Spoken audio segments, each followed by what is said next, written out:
ভাই, তুই তো অনেক জায়গায় ঘুরিস। সত্যি করে বল, তুই কি কখনো ভূতের মতো কিছু দেখেছিস? শোন তাহলে, আমি আগে এসব বিশ্বাস করতাম না, কিন্তু এক রাতে একটা ঘটনা ঘটেছিল যেটা আজও ভুলতে পারিনি। কি হয়েছিল বল না ভাই। শোন তাহলে, কয়েক বছর আগে আমি এক বন্ধুর বাড়ি থেকে রাতে ফিরছিলাম।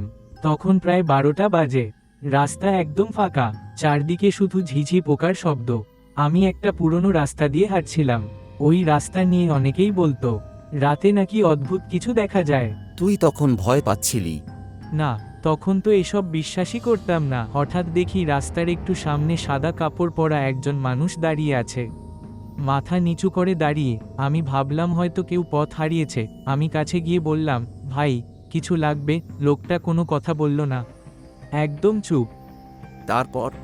তারপর আমি আবার বললাম, আপনি ঠিক আছেন? হঠাৎ সে ধীরে ধীরে মাথা তুলল, আর তখনই আমার শরীর ঠান্ডা হয়ে গেল। তার মুখটা খুব অদ্ভুত, আর চোখ দুটো একদম ফাঁকা মনে হচ্ছিল। সে খুব ধীরে বলল, তুমি এই রাস্তা দিয়ে রাতে কেন যাচ্ছ? ওরে বাবা! আমি বললাম, আমি বাড়ি যাচ্ছি। সে আবার বলল, এই রাস্তা ভালো না।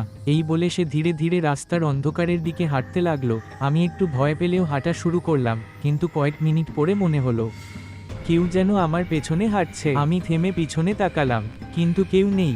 আবার হাঁটতে শুরু করলাম, আবার সেই পায়ের শব্দ। এবার সাহস করে পিছনে তাকালাম, আর তখনই দেখি সেই একই লোকটা আমার ঠিক পেছনে দাঁড়িয়ে। ভয়ার তো মুখ ভূত। কি বলিস? সে তো সামনে চলে গেছিল।